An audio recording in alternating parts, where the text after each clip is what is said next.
The first time I ever saw Henry Irving was at the Theatre Royal, Dublin, on the evening of Wednesday, August 28, 1867. Miss Herbert had brought the St. James's Company on tour, playing some of the old comedies and Miss Braddon's new drama, founded on her successful novel Lady Audley's Secret. The piece chosen for this particular night was The Rivals, in which Irving played Captain Absolute.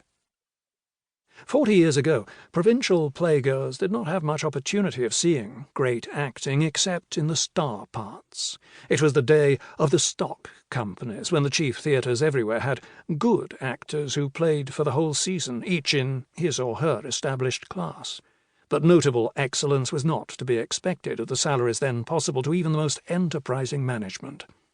The business, the term still applied to the minor incidents of acting as well as to the disposition of the various characters and the entrances and exits, was, of necessity, of a formal and traditional kind.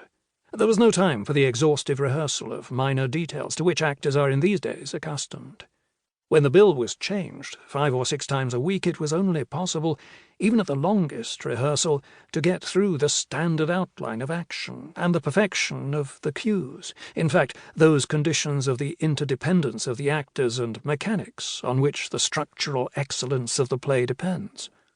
Moreover, the system by which great actors appeared as stars, supported by only 1 or 2 players of their own bringing, made it necessary that there should be in the higher order of theatres some kind of standard way of regulating the action of the plays in vogue. It was a matter of considerable interest to me to see, when some 14 years later Edwin Booth came to play at the Lyceum, that he sent his dresser to represent him at the earlier rehearsals, so as to point out to the stage management the disposition of the characters and general arrangement of matured action to which he was accustomed. I only mention this here to illustrate the conditions of stage work at an earlier period. This adherence to standard business was so strict, though unwritten a rule, that no one actor could venture to break it. To do so without preparation would have been to at least endanger the success of the play, and preparation was the prerogative of the management, not of the individual player. Even Henry Irving, though he had been, as well as a player, the stage manager of the St. James's Company, and could so carry out his ideas partially, could not have altered the broad lines of the play, established by nearly a century of usage.